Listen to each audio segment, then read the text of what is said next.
in the name of our mothers, fathers, all our ancestors, and on behalf of the women, men, and children of the New African Peoples Organization and the Malcolm X Grassroots Movement, I greet you all today. We are honored to have one of the authors and the primary researcher of the fantastic, phenomenal book, The Dead Are Arising, The Life of Malcolm X. And I just say this, this book is co-authored by Les Payne, the significant and important writer, journalist Les Payne, and his daughter, Tamara Payne. Tamara. Tamara, you have to excuse me. I get a couple of different iterations of that name in teaching, so I apologize, but I hope you forgive. No, I understand. I want to say about this book is came out in 2020. It's the winner of the National Book Award given by the National Book Foundation. But more importantly than that, as somebody who studies the teaching of Malcolm X, his life, whose life has impacted mine, I guess helped determine my life's path. I have to say this, when it came out, I was wondering, man, what else could be said about Malcolm X? And then I read this book and it's like, dang, as one of my friends who's also a writer says, there were so many nuggets. There was so much information about Malcolm X that hadn't been published before. So it's a tremendous amount of research. And I think we have to salute you as a primary researcher on this book for the amount of information that we previously did not have about Malcolm X, the perspectives. And I want to ask you about this further. But I mentioned that the primary author is your father, Les Payne. But before I even get there, I want you to say something. The book is called The Dead Are Arising. That's the primary title. Could you tell us why that title? What does it mean? And then why that title for this book? The Dead Are Rising comes from actually Malcolm. It refers to a letter that he had written to Elijah Muhammad while he was doing his organizing and recruiting in Hartford, Connecticut. And that's Hartford holds a special place in the book. It's also where my father grew up from age 12. And I had my grandparents lived there. So when we found out that Malcolm, had organized that temple, the Nation of Islam's mosque there, we were really excited, to learn that. And then to find out that families that my father had grown up with, also were the founding members of the Hartford Temple. So that was really important. So anyway, Malcolm was doing his organizing and he was writing back. And you have to understand also about Hartford, Connecticut, it's a very Christian town. Blacks are very Christian, they're strong Christian hold there. They were also strongly supporting Martin Luther King. So during the 60s. And so you have Malcolm there who's bringing the Nation of Islam, who's he was invited by members of the community who were interested in looking for an alternative and a way to live their lives in this racist city where they could have more say and be self-determinate, have more self-determination in their lives. So they turned to Malcolm because of the message that Malcolm's preaching through the Nation of Islam. And so anyway, Malcolm is recruiting and he's back to Elijah Muhammad and he explains there that there are obstacles in Hartford, but that the dead there, they are arising. And basically what he's talking about, the dead are people who are not joining the Nation of Islam. If you're not a member of the Nation of Islam, you're considered dead. And obviously when you become a member of the Nation of Islam, you're family and you're part of the membership. But the dead, meaning people who have not embraced Elijah Muhammad's teachings, who have not accepted their true selves as Black people. And then this becomes a metaphor, right? for people who are becoming knowledgeable. And you see that even today with what's been going on, even through the pandemic. You know, you see all kinds of examples of the dead are rising through the knowledge of, and not being able to look away from what's really happening. So, you know, it becomes a metaphor even to what's happening today. But that it originally comes from, you know, a letter that Malcolm was writing to Elijah Muhammad about his successes actually in his recruiting efforts in Hartford, Connecticut. Yes, thank you for that. Sister Payne, um, you know, the audience, many of the audience might not know that your father passed and you completed this book.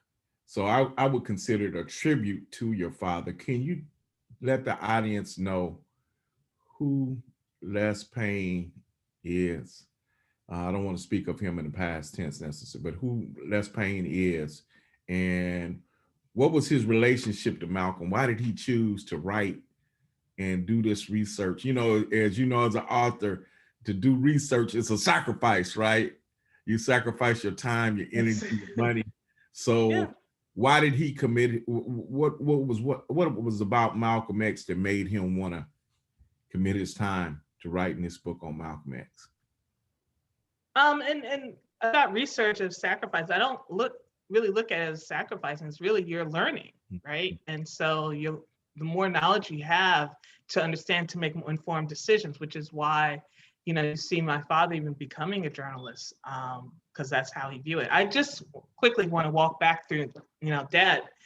He was born in 1941, Tuscaloosa, Alabama. And when his family moved up to Hartford, Connecticut, he, you know, went to school, went to college, and then from there ended up going to the Army after he graduated from college, because in 1963, what opportunities are there for a Black educated man? And he wanted to continue to explore and you know, his opportunities. So he went into the Army, and while in the Army, he, you know, he ran the bases newspaper, which is not like running a newspaper out in the real world as we know it, but it's different. It's like PR, and you're coming across all kinds of information. But you also, in order to do this, you have to go through information. So you have to get certain clearances and all of that. He also was a speechwriter for General Westmoreland in Vietnam. And so a story, this is kind of important because of the story that happened that really made my father aware of the power of journalism, was that he was showing a reporter from the Washington Post around the base who was writing a series about what was going on in Vietnam. And this is in 1968. And he's 67, 68, this series ran in the Washington Post.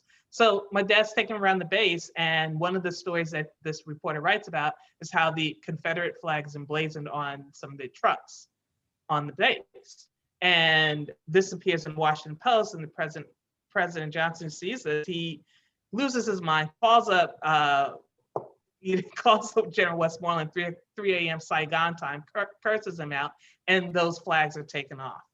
And what Dad realized was that you know, the power of having information out to the public to understand this is happening, it allows people to see, to make informed decisions if they have this information. And again, let's be clear. I mean, it wasn't that the president was taking this off because it's offensive to have the Confederate flag. I mean, he was from Texas, but he to have this internationally seen in the Washington Post was an embarrassment, and there in America was still embarrassed by these types of things. So he had that removed, and Dad was, you know, learning really, you know, about seeing what the power of journalism is. He said he believes in the power to reveal facts reported by a free press that's protected by the U.S. Constitution, a free press that is determined to inform the public about what is going on. And that's why he became a journalist. And that's what he used in his journalism career. And so after leaving the Army, he joined Newsday, which is a Long Island daily newspaper. And he spent 38 years there, working there. And he started off as a reporter, reporting out on Long Island. One of his early stories was writing about the migrant workers out in the East End. And he also went on to report on the heroin trail, which was tracing heroin from the poppy fields of Turkey through the French Connection, how it came to the country and ended up in the veins and what was important to my dad, the veins of Black people, but it was important to Newsday in doing the story was because it was hitting the veins of white teenagers in the suburbs. But my father wanted, it was an important story to do. He was part of a 3-man team, and they won a Pulitzer Prize for that in 1974. But later on, he went on to, again, he was always about reporting, these stories that are going to be important to particularly us. When you're a journalist, you can, find stories that are important to us. So he reported about the forced sterilization of young teenagers, Black teenage women. He reported about South Africa, the Soweto uprising in 1976. And, and in that, what was really interesting is that he spent 2.5 months there in South Africa in 1975. And he was given the designation of honorary white. But while with the uprising, what had happened, when he realized and he was finding out was that that the people who had died in this uprisings was being underreported. And he was being told that every day by people who live there, Black people. And so he said, I need to know who these people are. And this is what he's doing, applying journalism. You need to find the facts. You have to find out, you need to prove it, names. What are the real numbers? Who these people have families. And so he's putting faces and humanity to these people. They're not just, people who die in the street as Black figures, right? And so he does this, and he reports this in the series that he does for Newsday in 1976, and gets banned by the South African government and to report on South Africa on apartheid. And there are other stories that surround that because while being banned, he was also determined to find out more stories, and he would try to send reporters because he also became an editor during this period. And they said that if Les Payne still works for Newsday, they will not accept any reporters from Newsday reporting in South Africa. But my father in 1985, he snuck in and wrote another series and about what he found out, and came out and was reporting about apartheid in the 80s. And then in 1990, the clerk decides that we've had enough of these sanctions. We want to survive. We want to make a change now because this is not working. The system's not working right now. And after a huge pressure from international world, but you have to have this pressure based on people giving you the right information, what's happening there, how unjust the system is, and how wrong the system is. So in 1990, they decided that they're going to free Nelson Mandela, and they invite my father back to report on Nelson Mandela being released from prison. And and so Dad goes back, and and he reports on that, and then of course Nelson Mandela comes. But my father goes on through other stories. Also during this period of time, he is rising up the ranks. He has been an editor. He's sending reporters to cover other stories.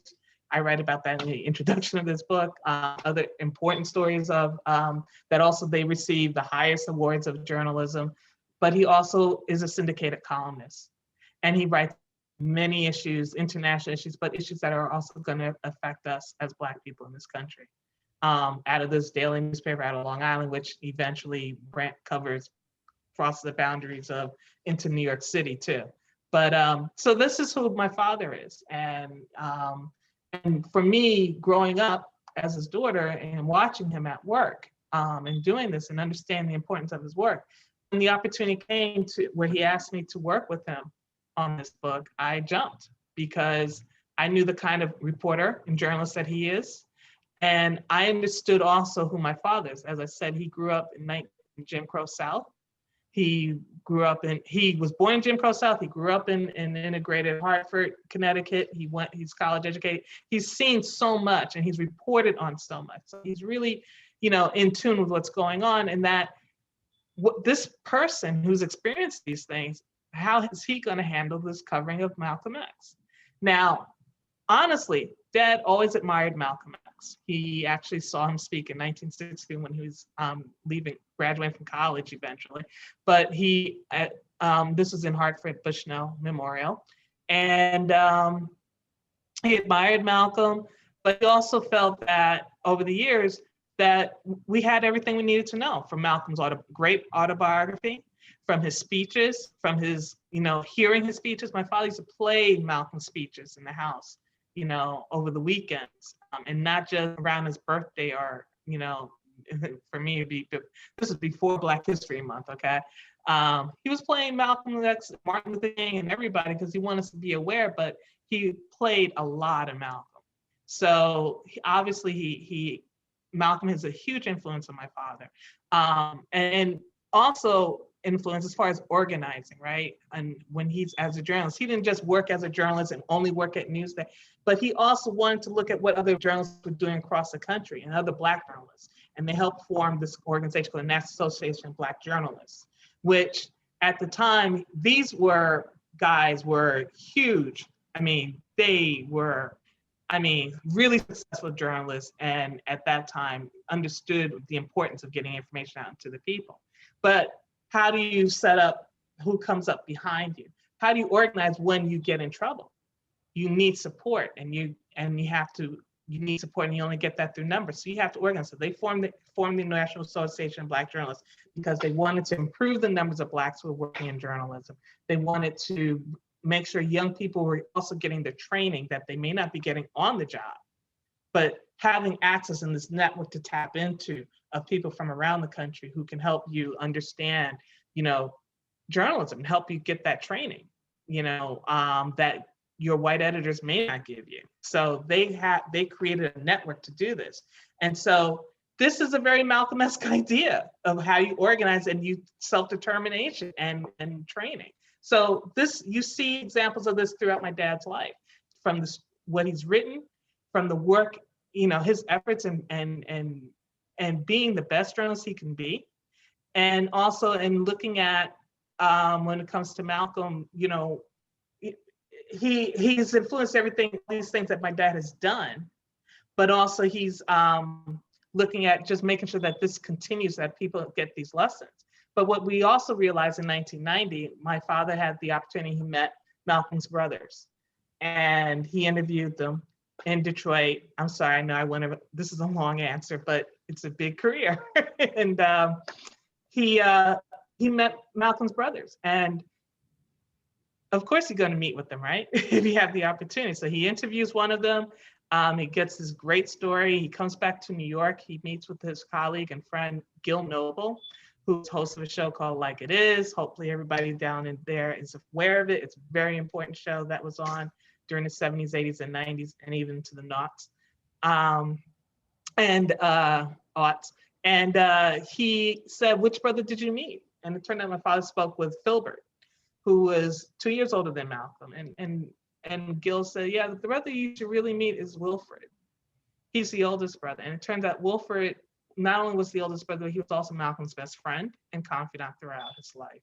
So Dad goes back to Detroit.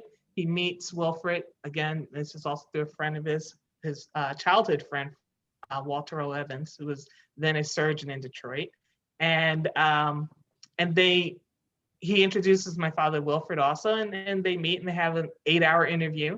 And these weren't the only interviews. Dad interviewed them several times over the years. So, but those first initial interviews were, yes, they were like 7 or 8 hours each, and for each of the brothers. But he would go back because as a journalist, it's not just listening to somebody telling you a story, but you have to go back and you listen to them. You may want to go find out and connect with them, with other people, find out other people that knew who can confirm the stories that they were telling, who can give more information about what Malcolm was like at that time. And this is the thing, is that my father said what he learned from the interviewing the brothers was, we didn't know who Malcolm was as a child and what his family home was like. And then on top of that, Dad said, being the journalist that he is, we don't really talk about the world Malcolm was born into. So what Dad said was that it is important that not only do we learn about who Malcolm is and his family and his brothers and his siblings and the house that they grew up in, because this is what forms this person that we are still referring to as one of the greatest Americans. But how was he formed? And where did he come from? He didn't just spring out of nowhere, which is how, you know, historians have previously kind of portrayed him as angry and fully formed and pissing everybody off, right? But now it's like we're putting him in the context of history, his family, and, you know, and from there the story takes off. I want to come back to that. But before we go back there, I want you to talk about, you're a primary researcher on this. So what was your, explain to the audience, particularly since I said that there were some nuggets that were in this book that previous authors haven't been able to construct. What was that process like? What type of sources did you obtain, you and your father obtain, that others may have not been able to reach?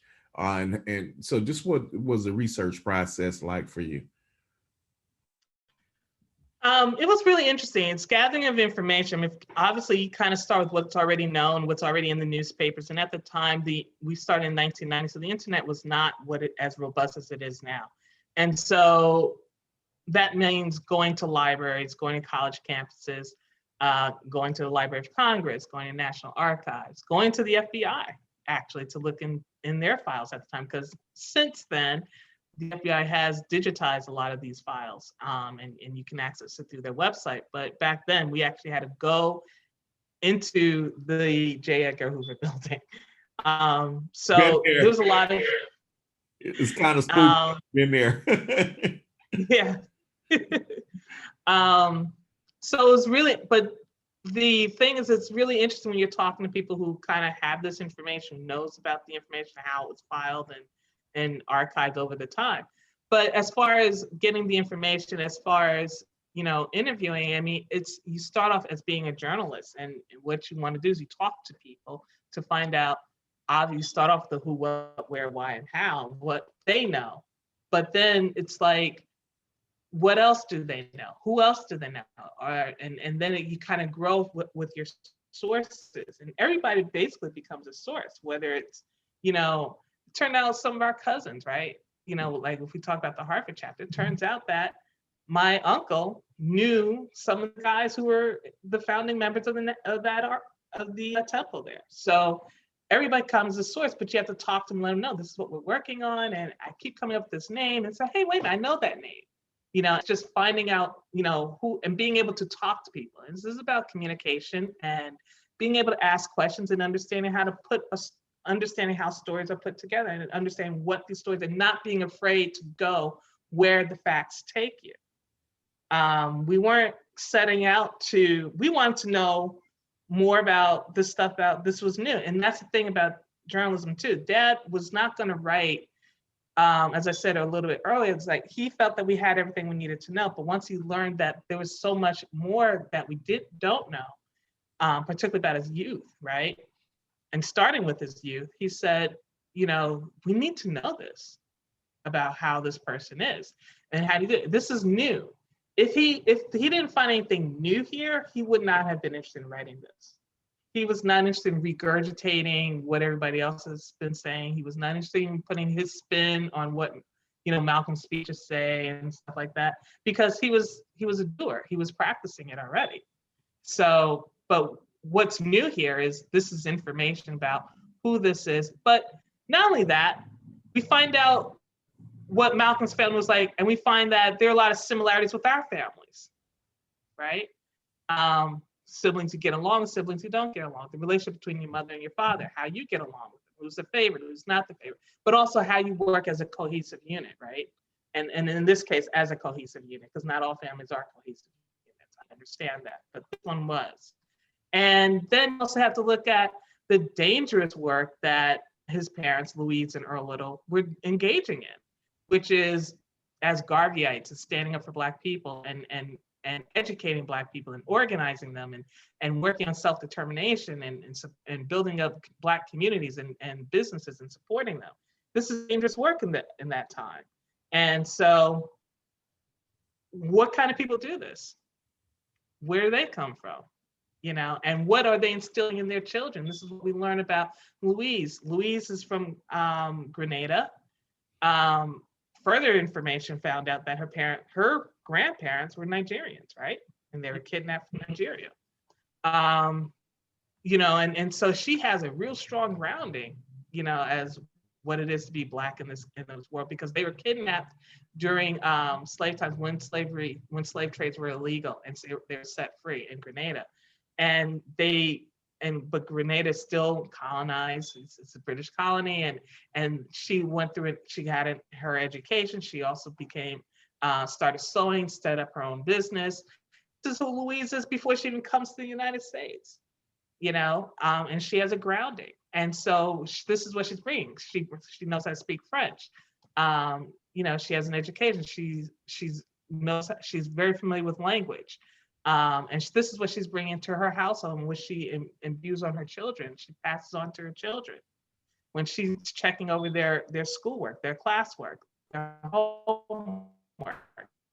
She's going over all of these things. Her kids talk about stories about how she used to sing in French, how she was a stickler on language. She made them go to the dictionary all the time. I mean, we didn't know this before, or not in this kind of detail.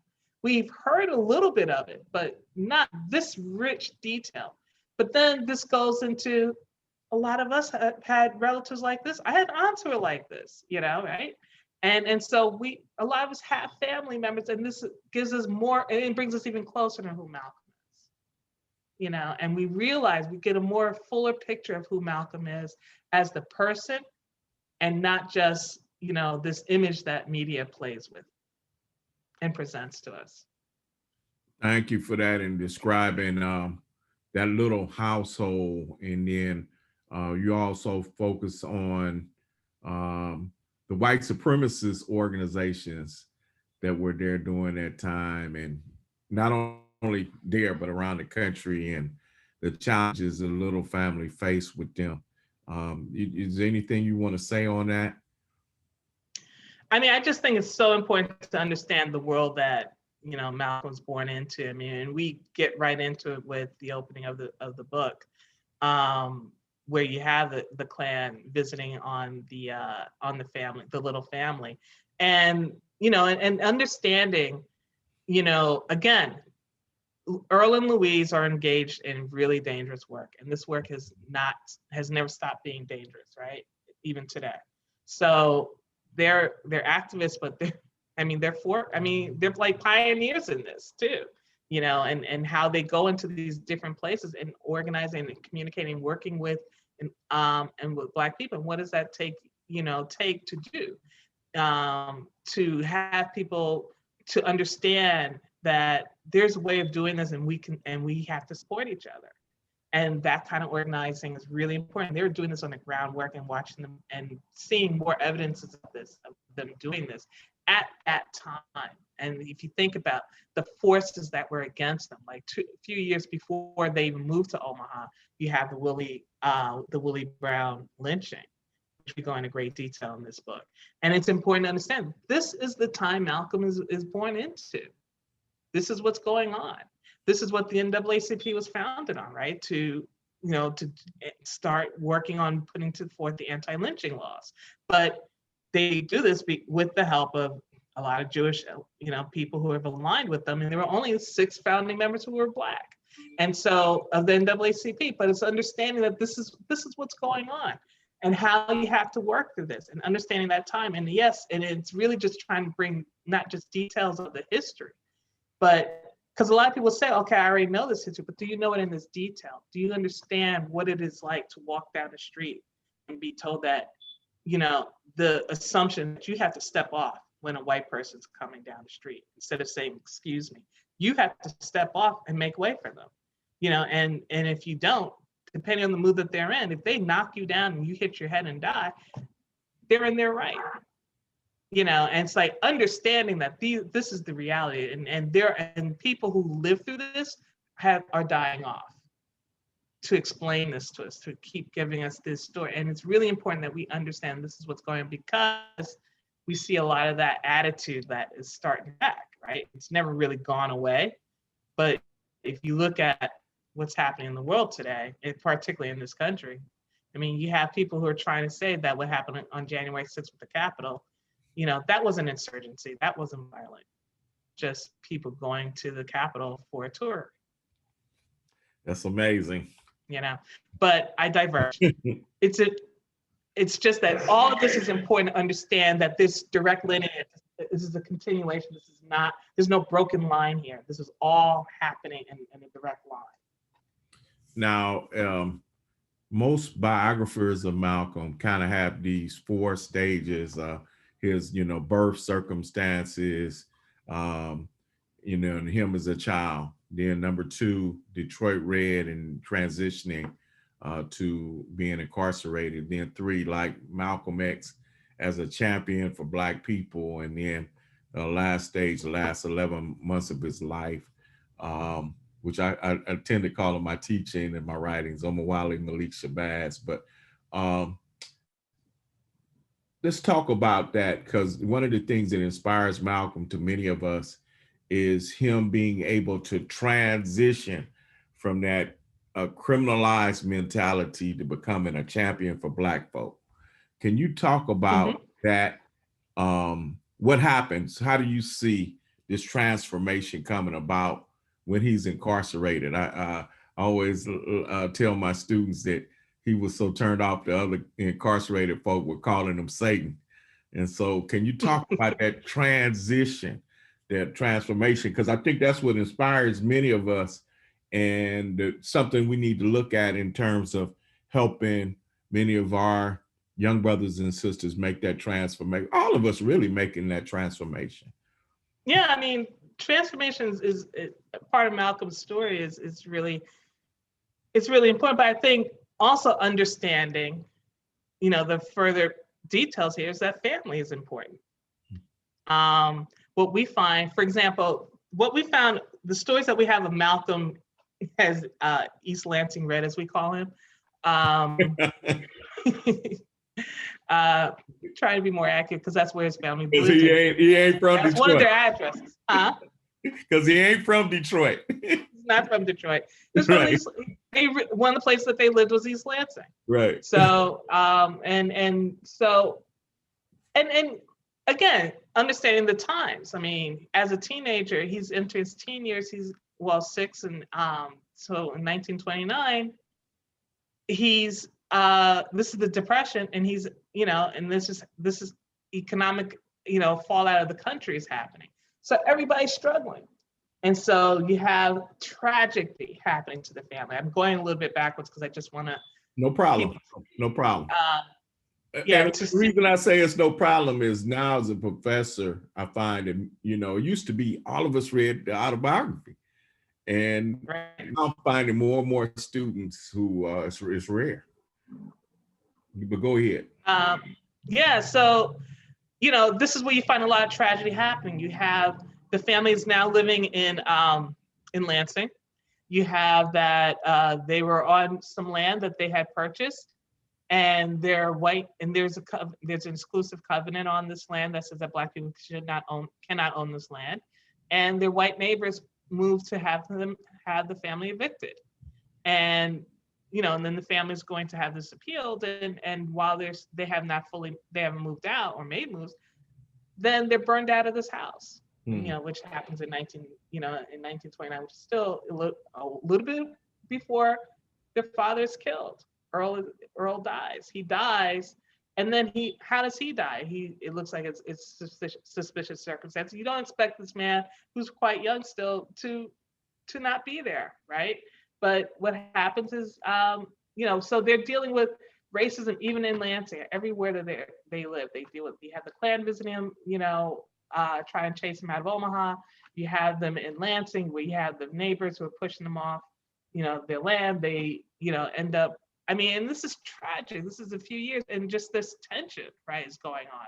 And then they get in more land. They get another farm where, and keep in mind, Earl is building the house that they live in. Like, he's building the building that they live in. He's building the bathrooms. He's doing all of this stuff. And he's organizing, the kids and how to how to take care of their chores, but organizing them on their chores. And he's organizing them in how and not just what their chores are, but what time they get up, make sure that things are done, that they go off to school, they come home, and everything has to be done. And their mother is one who's, checking on them with their education. And so, you have like this cohesive unit. So this family life is really important to understand. This is Malcolm's, background. And what is also happening is that Louise Little, their mother, is imparting to them this Garveyism, right? Self-determination, supporting Black, business, but also the history, how they are descendants of Ethiopians, even, and that being the cradle of our creations, right? And so she's imparting all of this information onto them, and these kids are getting this education at home, and this is counter to what they're getting in the schools. And when they say some of this stuff in schools, the teachers are calling them out, disparaging them. Their classmates are calling them out of their names. Louise has to go and straighten out the teachers.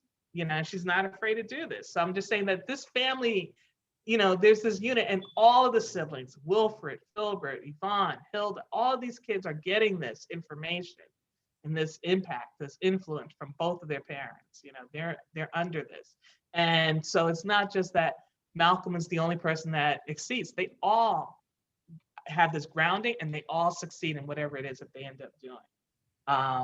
And so, and I just want people to understand that it's not only Malcolm, and he doesn't do this by himself. He has a family, he has siblings, he has surroundings. And this is something that we need to look at. So when you look at, as he's becoming more of a delinquent, right?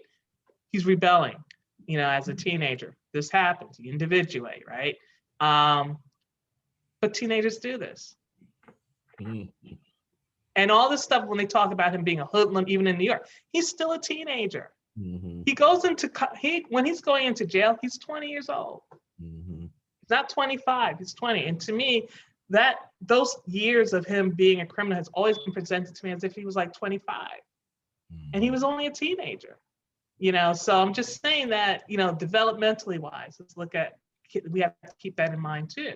And Filbert also was, he was doing some things also. And these were, these are things that, we all, when we're young, we do things that we don't necessarily are proud of all the time. But I'm saying this only because when people look at Malcolm's, behavior and how this has impacted Louise later on in Lansing, right? And she ends up being committed to an institution. But the thing is that he's still a kid. He's still young, and we have to understand that this is development, and we have to allow our children to be children too. But yes, he is a delinquent. He goes through this stuff.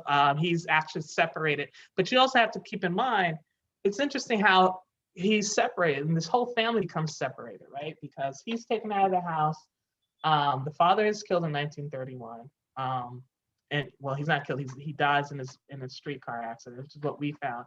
And again, how do we find this out? Talking with people we get Wilfred's story, we get Filbert's story. We're talking with people, reading the newspapers, but also just talking about with townspeople. And then Dad actually spoke with somebody who was an eyewitness to Earl having slipped on these tracks.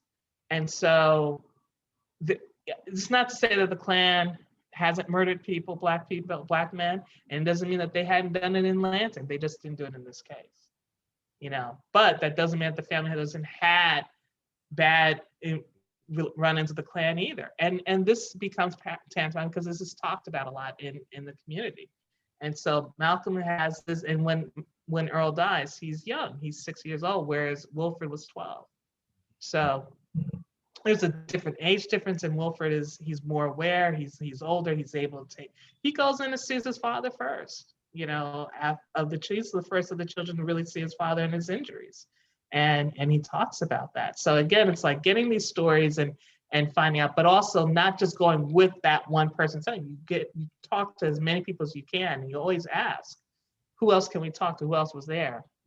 Are they around? Can we get their contact? This is how we work as journalists, and getting that information. When somebody says, oh, an incident happened, trying to see if it was reported in the newspaper. And I'll fast forward to the thing in Hartford, whereas when we're speaking with the daughter of the woman who reached out to Malcolm. She was her namesake, and she talked about this lynching in Florida, where they were born and grew up, and it was so horrendous. Much like the Willie Brown. Not they didn't burn the body and all, but it was horrible. And we asked, did they report about it? She's like, no, they didn't report it. It was just some lynching, right? But I was able to go back and find not only did they report about it in the papers, but it made it into the 100 years of lynchings. And so it is reported about. And it's like, you can't just go by what people are saying. This is part of the research.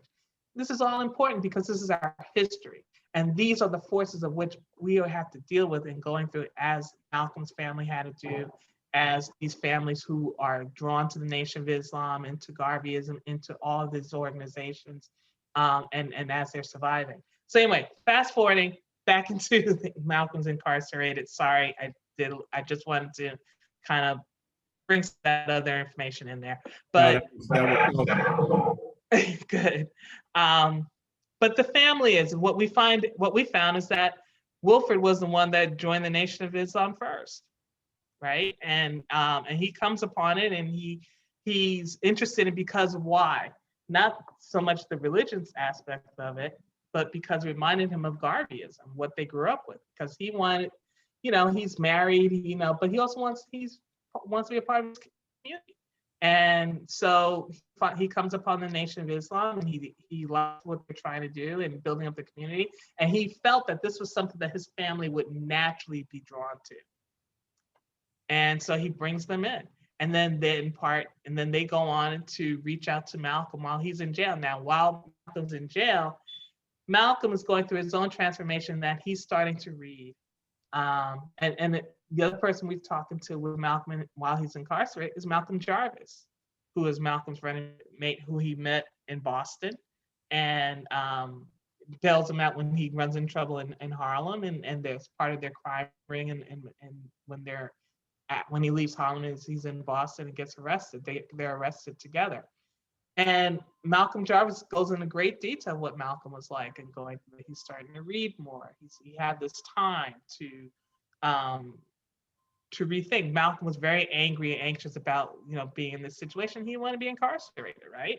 So what can you do at this time? And he's angry about having gotten caught. He's angry about being in there. His sisters, don't want to see him anymore because he's rude to them and because he's angry, right?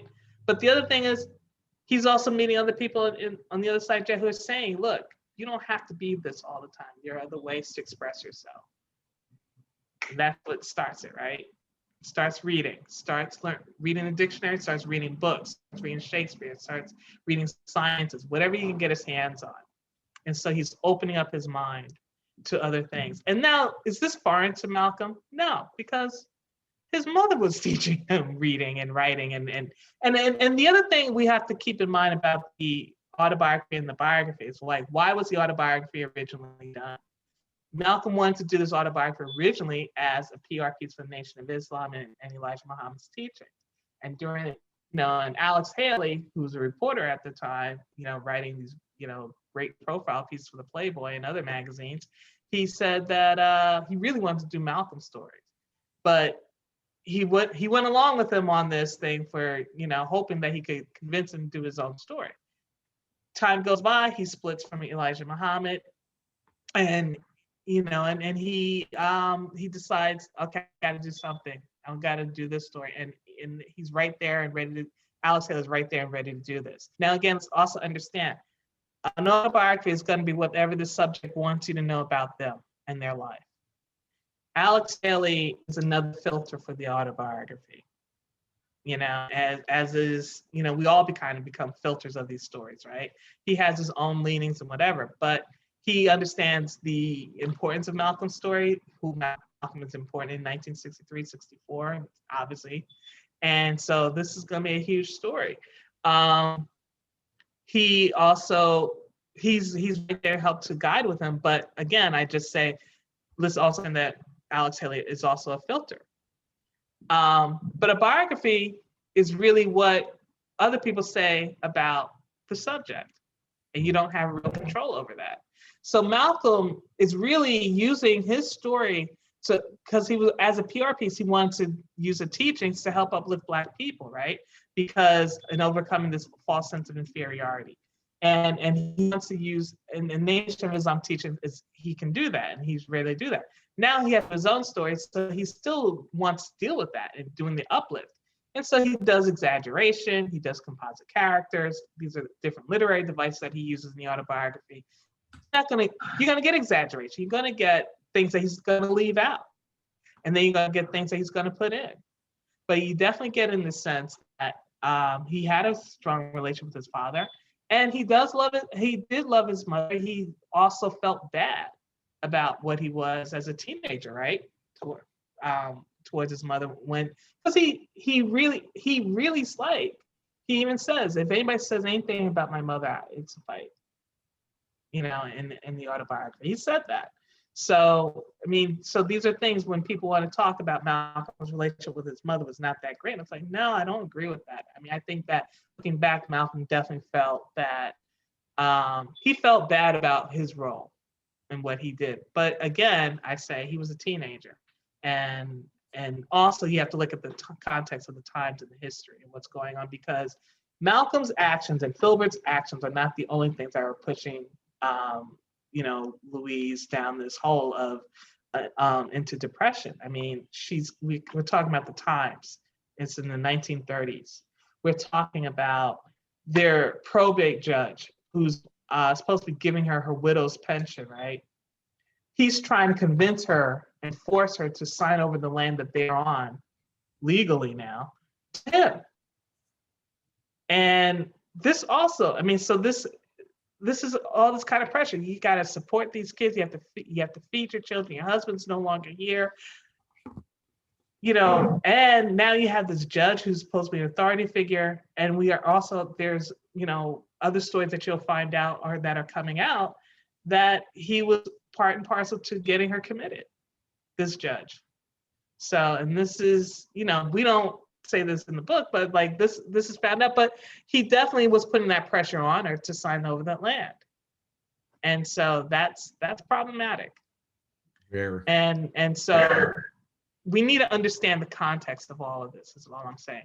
But getting back again, Malcolm in jail. He's going through his reading and reading everything. He's joining the debate team. He's meditating. He's reading about different religions. And he starts hearing from his family again. And they're telling him about how to get himself free.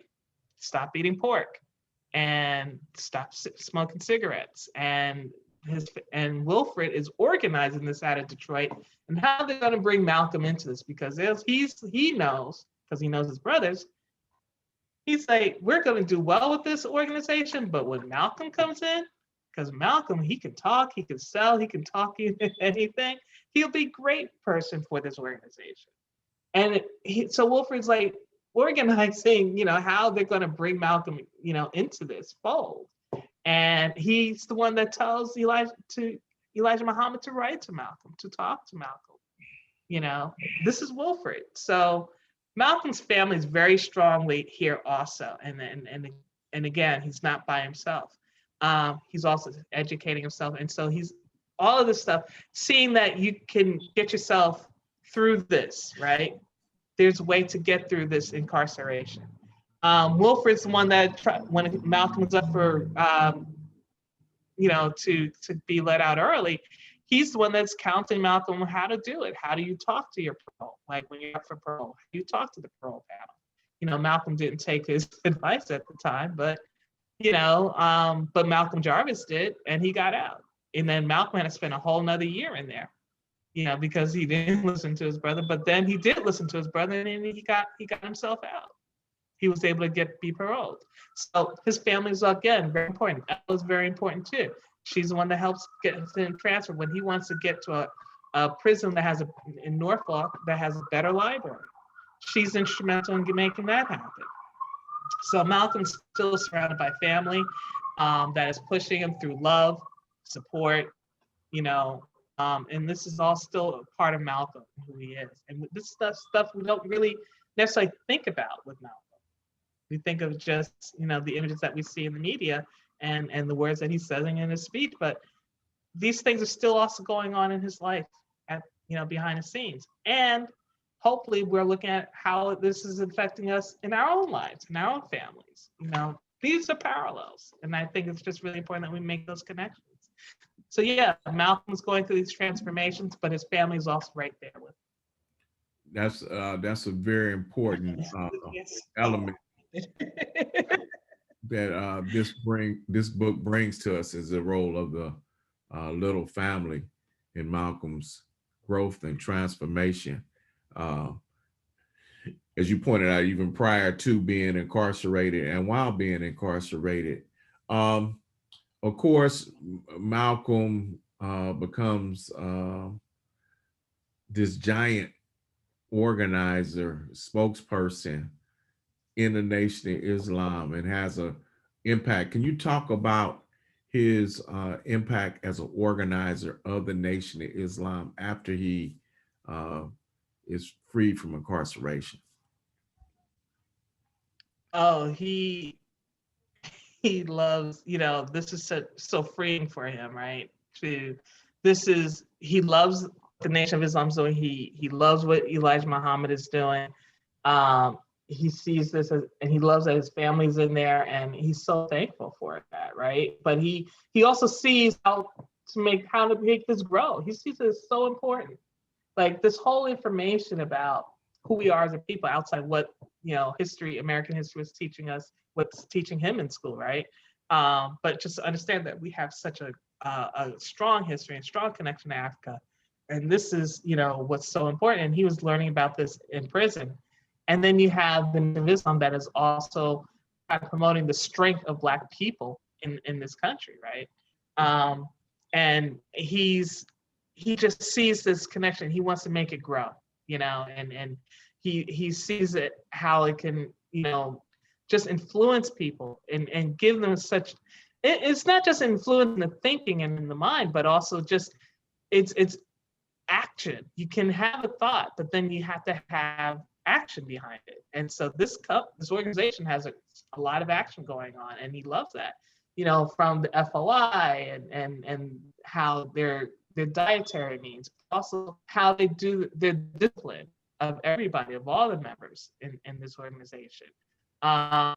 He just wants to make this thing fly.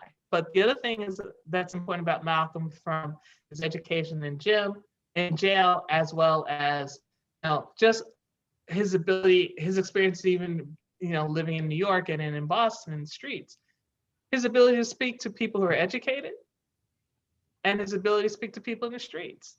Not everybody can do that, and relate. And Malcolm can do that very well. And he's going into recruiting, but he really wants to recruit people, who have education, and he's pushing for that. And that kind of in the Midwest, that caused a lot of tension, because a lot of people who were already members of the Nation of Islam were blue collar workers, and were not as educated.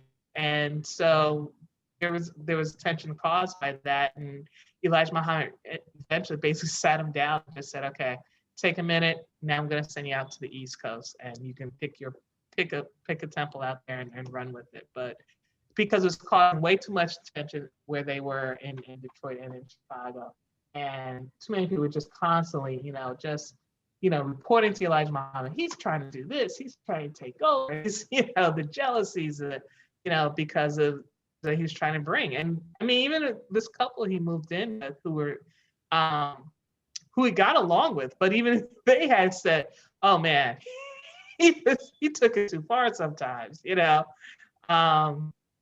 but they respect him, they appreciate it, and they learned so much from him, and then even people were trying to, cause tension in that friendship, and relationship. And they were trying to say that Malcolm had fathered a child with the wife, because this couple had problems having babies, right? And then she becomes pregnant. So they try to say that wasn't the husband's child, that was Malcolm's child. And so this is going on. And this is, but, in order to beat all this, I mean, Malcolm basically is removed and goes out east. And there, he's freer. He's away from, the eyes of everybody here who's always going to report. And now he's free to run, in Boston, he starts off in. And so, and he's just an organizer. He's a quick learner. He wants this thing to grow, and he sees a way to make it happen, and he masters things. Like when he takes on, something to learn. I mean, he really just he goes to the best people who know how to do it, and he learns how to get this skill done. If you think about even with Muhammad Speaks newspaper, right? Malcolm started that newspaper. He started it. And he said, because the nation needs to have its own mouthpiece. Elijah Muhammad needs to have his own mouthpiece, where he's not controlled by other, news. So he's like, why not? Let's figure out how to make this happen. And he makes it happen. And it's just, he sees how to make this happen, how to make things happen. But he also it's the way he speaks with people, but he's also in the teachings. And it's just understanding that this is, he's really special in this sense that he's a quick learner. He knows how to talk to people, and he gets people to do the work. But the other thing, he gets them to see that they're able to do the work. And this is the thing about Malcolm and how he speaks to. There was this quote that Martin Luther King says, I've heard Malcolm say it too, that segregation, racism in the United States, it imbues the racists, the segregator, white people, with a false sense of superiority, and it imbues the segregating, the race, people who are suffering from racism, Black people, with a false sense of inferiority. And Martin Luther King was dealing with and changing the laws and superstructure of white supremacy, right? By implementing, for example, the Voters' Rights Act, for example, the bus boycotts, changing these laws in the South and throughout the country. Whereas he's confronting the false sense of superiority of the oppressors. Malcolm is confronting the false sense of inferiority of the oppressed, which is when we talk about, even when my father went to see Malcolm speak in Hartford, he talked about this, this whole sense of being called Black and Negro, because even my father said, in 1963, we weren't calling ourselves Black, we were calling ourselves Negro, but to hear ourselves call ourselves Black, we didn't like that. We would have fights. His own brother would fight him, and if we called him African, his father would beat him up even now. So this is the thinking at the time in 1968, and throughout our communities, but also particularly in Hartford.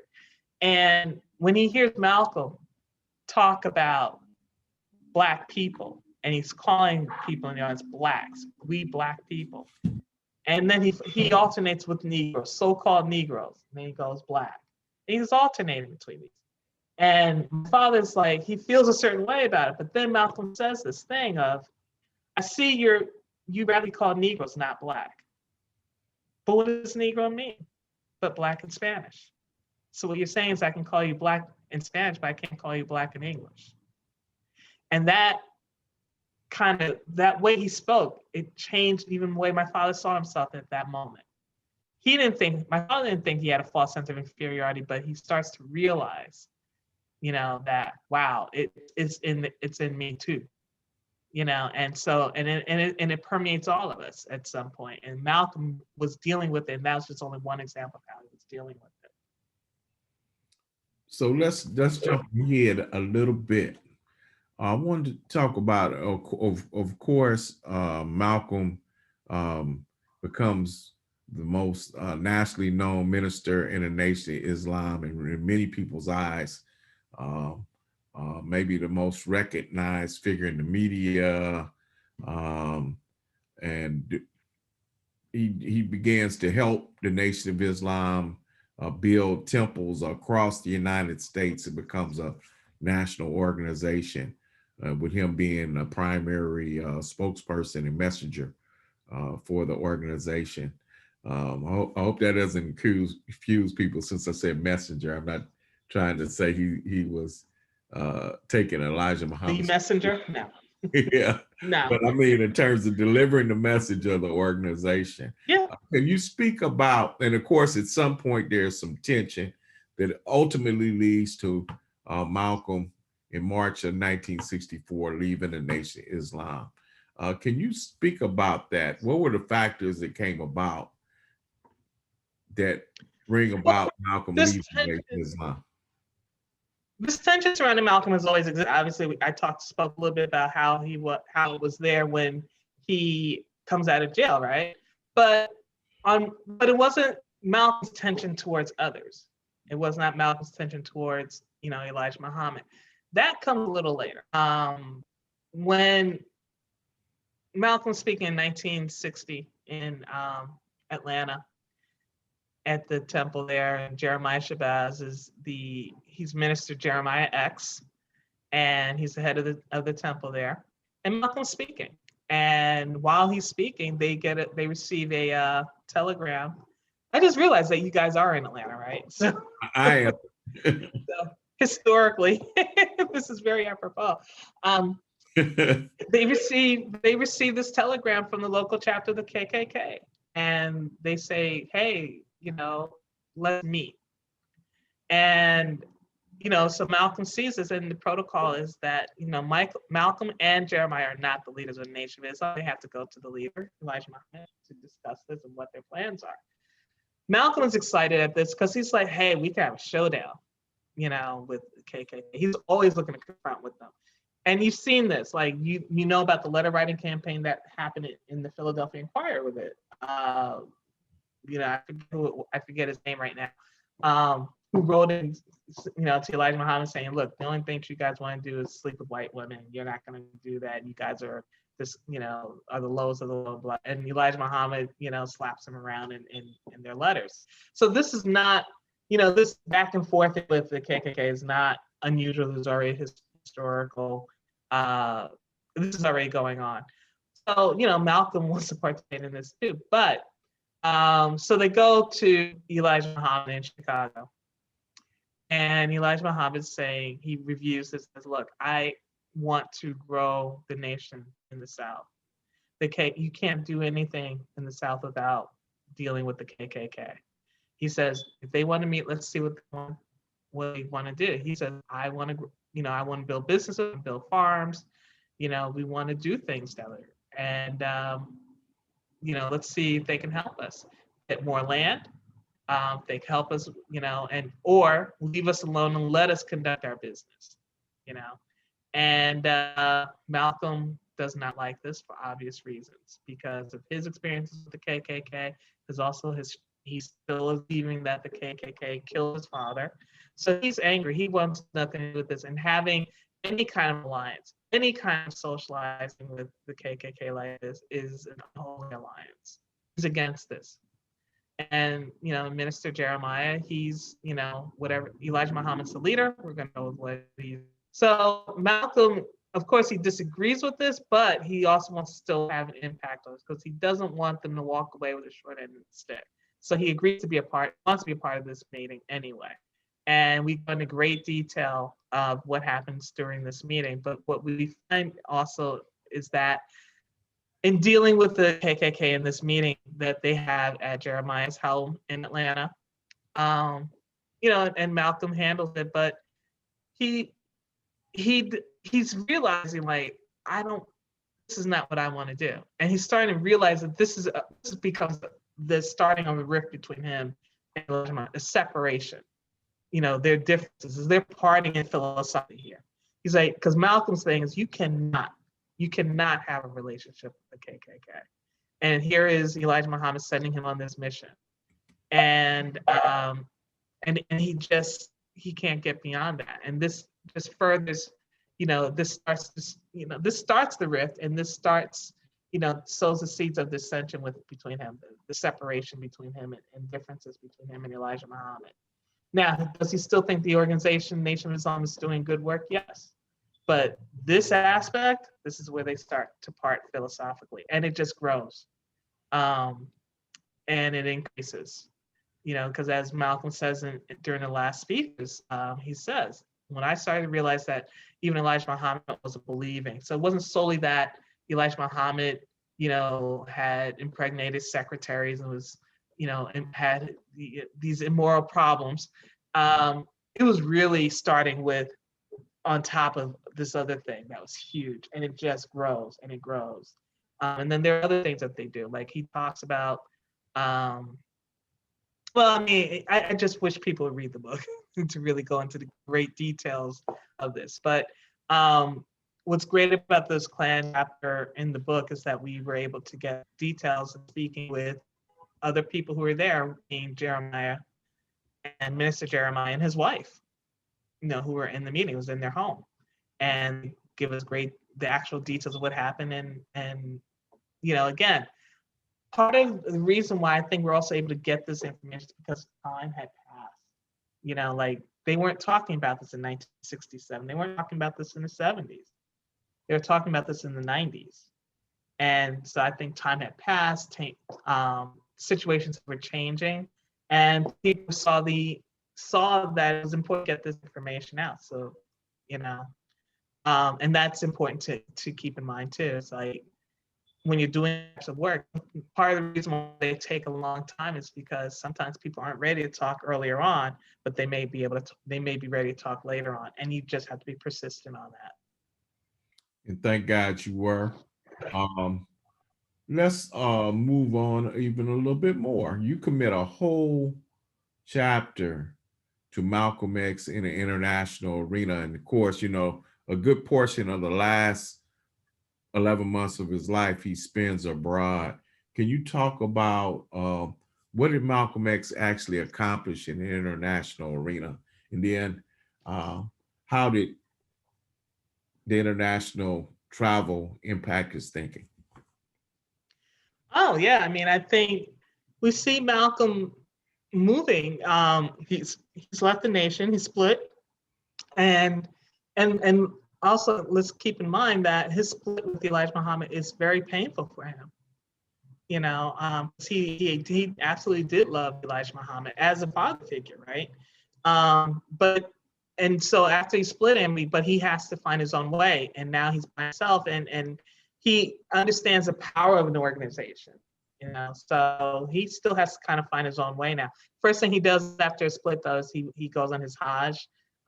His sister Ella pays for it, his trip, and he's making connections. Malcolm's, he's able to talk with people and connect with people.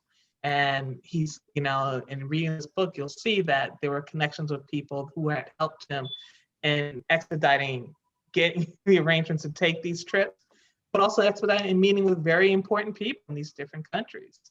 In Saudi Arabia, he goes to Beirut, right? He goes to not as well as Africa, and he's also in the Middle East. So it's important, but also what's happening at this time, Malcolm has decided already, and now that he's free from the Nation of Islam, he's like, he's come up with the idea of taking the fight of civil rights from the national stage to the international stage. And so, and going out to talk to people, to publicize and try to get drug support so that he can take this struggle to the international stage, but in taking to the international stage, what he's talking about is moving from the civil rights struggle, where you're within the bounds of the American legal system, right? Taken to the international stage, where you can get support from other countries, other governments, which is a different stage. And so he's going to charge the United States government with violations, human rights violations against African Americans. And so his work, when he's abroad, he's traveling to these different countries, he's learning, he's meeting with people, but he's also constantly in conversation and talking with people about the struggle of the American Negro, of Black people in America, and what that struggle is like, and trying to get them to support so that he can bring this in an official way to the United Nations. And that's really important, The process also, what's happening is broadening his horizons as far as information. He's actually going to different countries. He's going to Kenya. He's going to Ghana. He goes to the Organization of African Unity conference, right? And he's meeting all these people, and he's listening to them and talking about their problems. And what he's also learning is like, not all, it's not always just gonna be Black people that support our struggles, because it is the people that are from North Africa who are Middle Eastern, right? Who say, well, I hear what you're saying, but what are you saying about us? We fight too for this struggle. This struggle is important for us, and we're not Black, you know. And so he's opening his mind up to understanding what's going on outside of the United States. Very much so. One of the things I like is how you all highlight that when he goes to Guinea, he's basically treated as a head of state. Yeah. That's what some people miss in talking about Malcolm X during that last part of his life. I feel that was very significant in terms of how he's respected internationally, and then how that means that they valuing our struggle also. In talking about how it's impacting his thinking, you mentioned about how he begins to see the struggle in a more international plane, and then also who potentially could be allies. Right.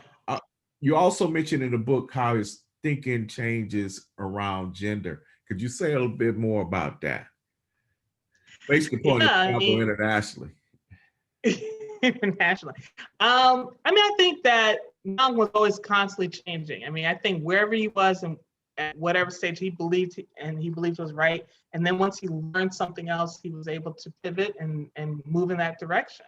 So, I mean, his attitude towards women, I think you have to keep in mind in the context of the times. I mean, what is the attitude towards women in the 30s, 40s, and the 50s? You know, in this country. It's not what it is today, and so who is he exposed to, and what is everybody around him that's doing this? Now, I bring up one example. I talked about Alice Wyndham.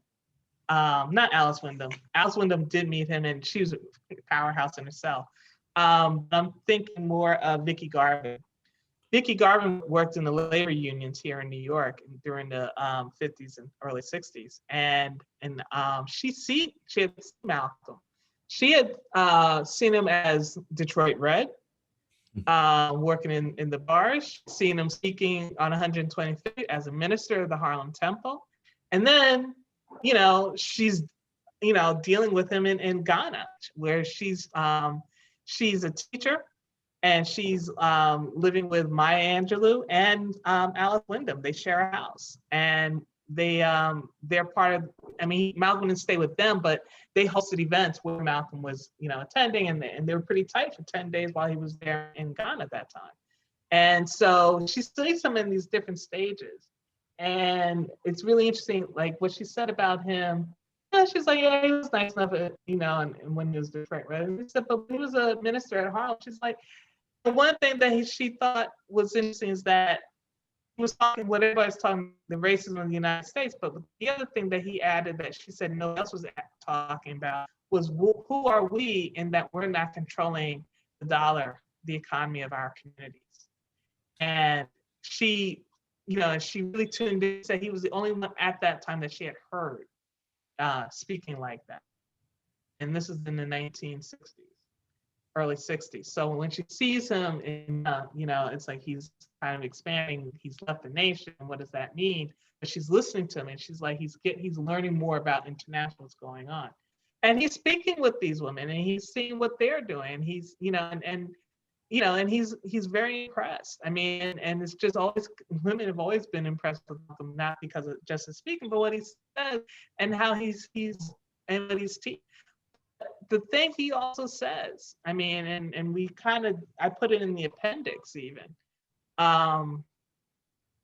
He fills out this questionnaire from the Islamic Center of Geneva, and they asked him a few questions, and they asked him about what he's seen traveling around the Muslim world. You know, what is he seeing? What does he think? And one of the things he says is that you have to educate your women. And he's very critical of them for not educating women in the Islamic world. And he's very critical about this. He says, you know, society is only going to be as advanced as women. And he says that at the end of his life, you know, but it's because he's seeing all what women are doing and what women are capable and how they think. But even in the case of his mother, right? I mean, she's teaching all of her kids. She's protecting them from their teachers. She's giving them the weapons of how to deal with racism, from their classmates. This is his mother. Even when his father's dead, his mother, I mean, he has strong women in his life throughout his life. Ella, he's always turning to women to help him out too, right?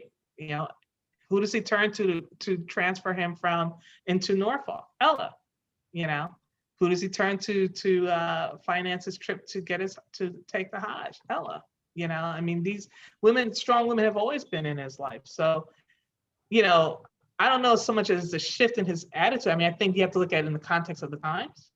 And then when he's seeing that when women are allowed and are able to accomplish things, he has so many in his own household of what women are able to do from an early age.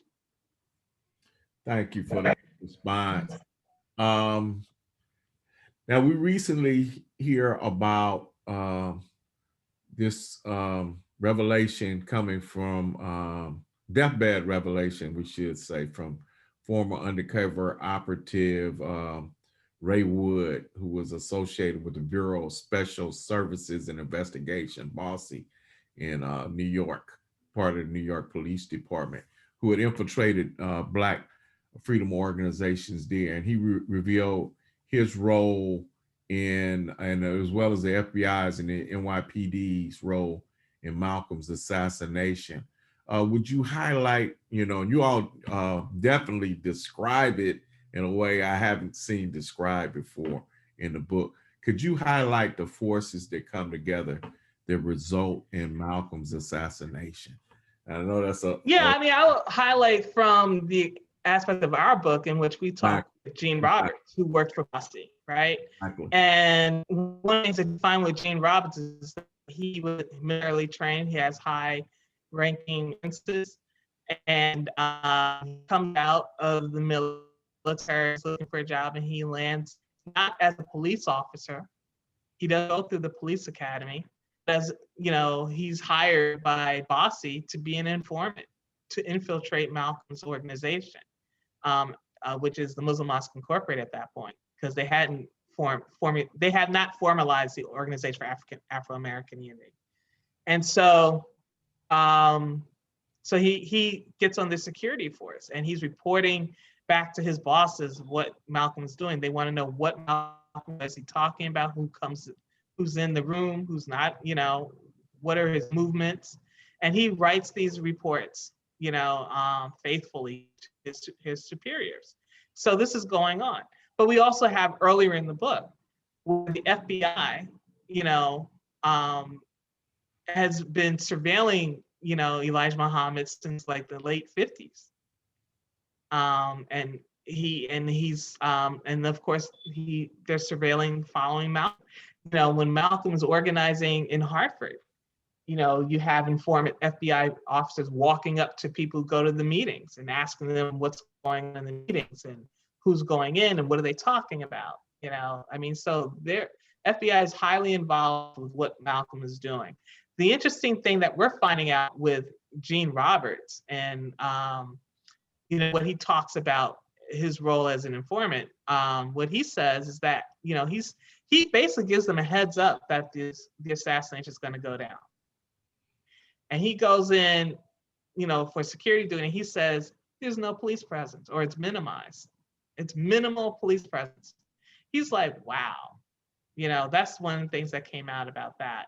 The other thing we found out is that there were FBI informants inside, the Audubon when Malcolm was assassinated.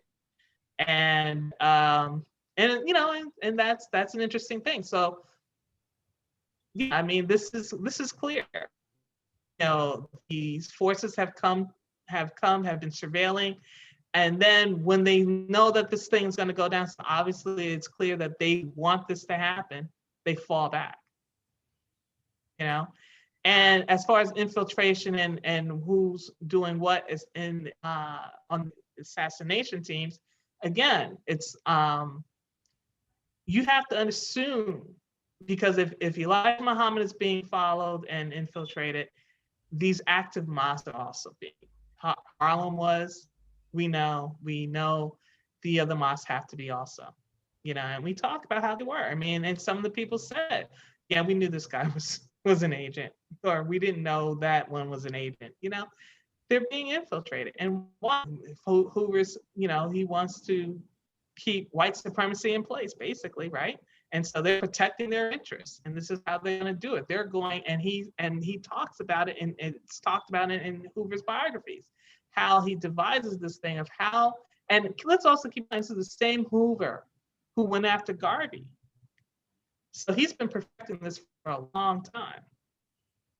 And these tactics of how you infiltrate, get this information, try to find these people guilty of the smallest crime, in the cases of Garvey, and get him deported, right? Because he's rousing up Black people too much, and in this case, they're rousing up Black people, and they're coming out of jail, and they're keeping them off the streets and keeping them out of jail. This is problematic too. So what's this about? How do we disrupt that? How do we, I would also believe they were largely, and have said, in our book, that they were largely, part of the whispering campaign that further splits Malcolm and Elijah Muhammad. So these forces are there, and they're there for a reason, and they let it happen. And they're operating at different angles. One nugget you all have in there that I didn't know before, when you just mentioned one in terms of Gene Roberts mentioning this was like a dress rehearsal, what he saw before the assassination, observing the security there. But you mentioned that when Malcolm's house is firebombed a week prior to the assassination, it's always been debated as to who was responsible for that firebombing. And then you all revealed the deathbed admission of Captain Joseph, who was captain of the FOI in Harlem. Yep. I never knew that before. Can you talk about that for a minute? Just to let the readers know. That's another nugget I found. Well, Dad interviewed with Captain Joseph. I met Captain Joseph, and we talked to him for hours, and many days, and he gave us a lot of information about, nation, how it was organized and stuff like that. And that's what we wanted to find out. But then we also want to find out, because Captain Joseph, he joined Malcolm coming, in Harlem, right? And when they came back east, Malcolm comes to Harlem, he goes up north, but he eventually comes back to Harlem, right? Captain Joseph, and he's head of the the FOI, and he's the captain, and and he knows the protocol, he knows the culture. And it was just really he's the one that's been giving us information about how it was organized, because he was organizing it, But also, and we kept asking him about what's going on with this, with the firebombing. These are tough questions you ask. It's not the first question that you ask. These are questions, but you're going to get to a point where you're going to ask that question, and you keep asking, and you have ways of how you ask around this question. But yes, Captain Joseph definitely told us that, he actually, he told Dad that it was the names that Malcolm did not firebomb. Say it again. Broke up a little bit. He said did not firebomb his house, that it was the nation. Yeah, that that solidified it for me.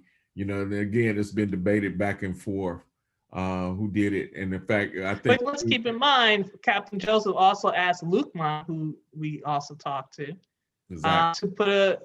to wire his car, to wire Malcolm's car. Now Lukman wouldn't. He left.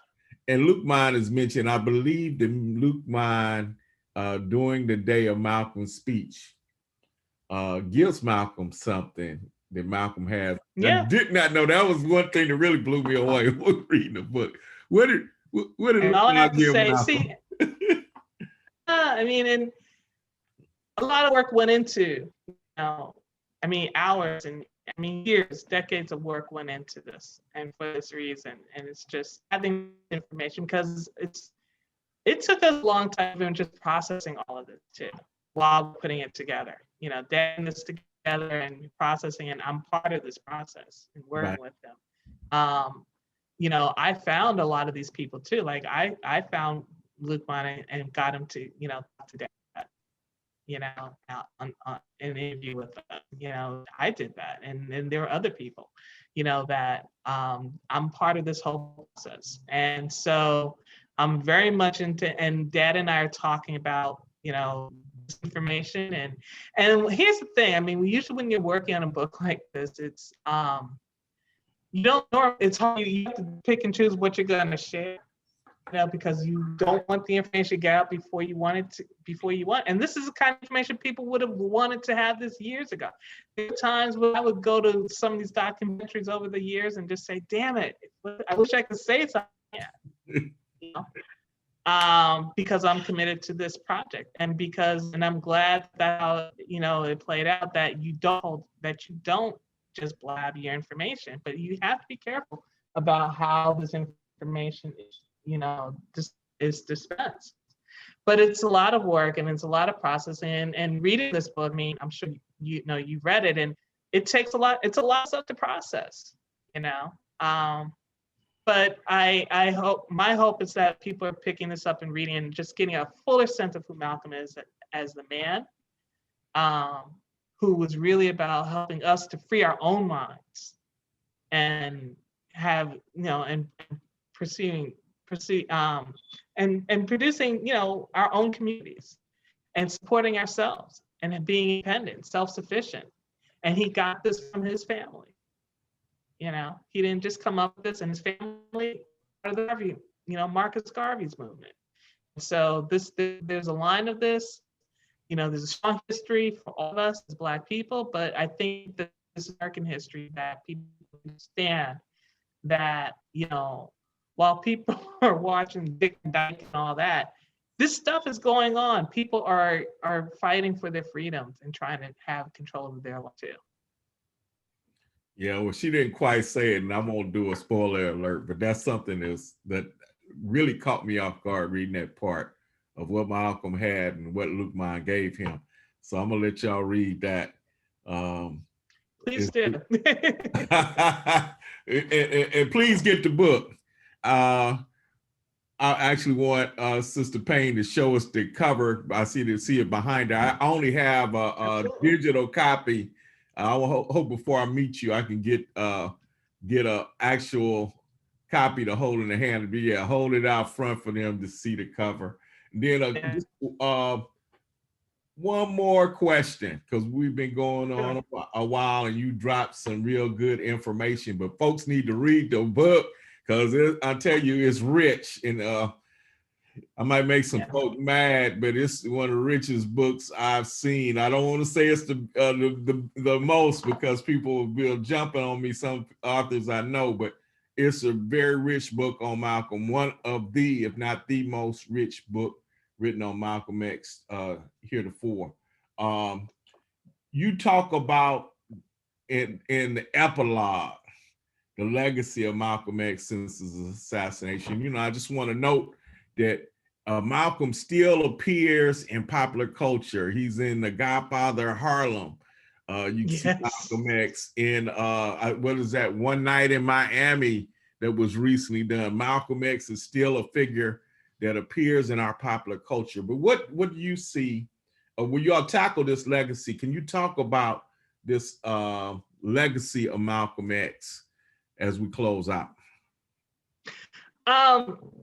Malcolm, clearly he's one of the most important people here in 20th century American history, right? Because the way he's confronting, the way, you know, I mean, and you also have to think about how he mastered things. Like, he mastered producing a newspaper. He mastered the soundbite. He mastered television. Like, one of the interviews said to me, you know, what Malcolm would have been like with the internet. I said, but he had the television. He mastered the television at a time nobody else was really mastering. They were learning it. He mastered it. Like way he was very deliberate. All of his speeches are very deliberate, the way he delivers, his lines. And the way he even answers his questions. I was asking about after he split with the Nation of Islam, and I say this because this is one of his legacies, right? How to deal with these types of questions, how to deal with who we are and standing up for ourselves. So, he's asked the question of blue-eyed devil and not doing that anymore because he used that all the time. And are you don't believe that? And he said, look, I moved on. But what he also said is like, you can't hold me responsible for something where, people are trying to free themselves. They're fighting against enormous forces to free themselves and still, make it through here. You can't just hold them responsible for every single moment answer. They're dealing with whatever tools they have for the problem that they're confronted with at that time. That's what we're dealing with at that time. And then they move on and learn something new and it was moving on to being more international and understand and bring in what the world conflict were, into how we all are connected. Because here's the thing, Malcolm, after he dies, he's so international, right? In 1984, there's a stamp made of him in Iran, not the United States. And so he becomes even more international. You have plays happening in Europe, in Beirut, the University of Beirut. They had a play about what Malcolm would be like 50 years after his death. I talk about that in the epilogue. I mean, when you think about he speaks to people who are marginalized in their societies, and he gives them language and tools and weapons and how to express their marginalization and also how to overcome it. And dealing with this false sense of inferiority that a dominant culture wants to put over a marginalized group. And he gives people that language. But internationally, if you look at his connection with Africa, Malcolm always preached for us as African Americans to connect up with the continent in any way, shape, or form that we can. He felt that we need to not be ashamed of being from Africa. We need to be proud of that connection. It is the cradle of civilization.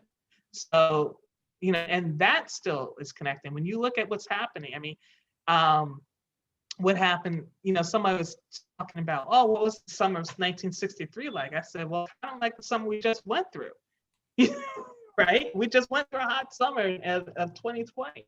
So, he's showing us how we can still be connected, and this time is still repeating. When you see how the youth are constantly, they turn to Malcolm because his language still is important and his message is still important. And how do you deal with your oppressors? How do you talk to people? But also, how do you reaffirm who you are and not accepting this inferiority complex? Because we're not inferior, and they're not superior to us. But getting out of that construct, but then expressing yourself and still producing. And Malcolm, he speaks to everybody. And like in the 90s, when we started working on this project, I mean, he was going through a renaissance then. Rappers were quoting him in their interviews. He was in the rap music. Spike Lee was working on his movie. Malcolm never leaves the stage, even after he dies. He never leaves the stage. It just becomes even more powerful. And then when you have more information about who he is and where he's coming from, he becomes even more powerful. Because now people see even more of a connection of who he is with their own families. And when you read these stories about Malcolm's family, you'll find that they're not that different from our own families. And that we probably have Malcolms in our own families that we've been ignoring or not paying attention to, and we have them. Now that we can look at this more in context, is that what I'm saying is just to encourage this. I mean, Malcolm doesn't necessarily have to be, the next Malcolm doesn't have to be the person we see on television or on CNN or CBS News. Malcolm could be you. He could be one of your students. Could be one of your female students. Could be one of these diversity groups at Colgate, who are putting together programs, but still trying to build up a pipeline and a network for Blacks to to access and get promoted within that organization. He's going to come. Malcolm has influenced, he has permeated all of these levels. He hasn't left the stage. Leaving it anytime soon. So Sister Payne, we want to thank you again for spending this time with us, and even more so, we want to thank you and your father for completing this fantastic work, which we hope this generation will get even expanded knowledge. Well, I would say this, we hope it introduces Malcolm to millions more, and we hope those of us who have already been introduced to Malcolm know even more and are refreshed in not only his life, but his teachings to confront the struggles that we are still dealing with today that he confronted throughout his life. We want to thank, I would say, the Honorable Marcus Garvey, thank the Honorable Elijah Muhammad, thank Louise Little, thank Earl Little for what they did to bring this young man to a powerful revolutionary that helped shape a movement that emerged in the 1960s, 70s, and as you say, still has impact today. So thank you for this blessing, and we look forward to hearing more from you and having other conversations. Peace and power. Thank you for having me. And I just also want to say that I want to thank my father for thinking of me and bringing me onto this great project. And I've been talking a lot about how family is important. My family has been rocking, supporting me through, especially through completing this project after my father passed away. Even while we were working together, certainly after my father had passed away. I mean, it's really incredible. And this is why I always say that we have our family and we need to support our family and uplift our families. Well, on behalf of the Malcolm X Grassroots Movement, New African People's Organization, we thank you again. We encourage everyone to pick up a copy of this book.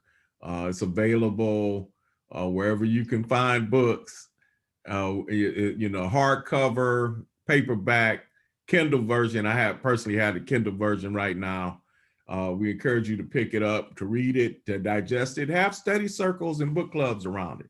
Let's have conversations around this book and help not only discuss it amongst yourself, but share with family members, particularly with the youth, as we move forward and we build to free the land. Free the land. Thank you again, Sister Payne. We're gonna enjoy the rest of this Malcolm X celebration 2021. Ashe.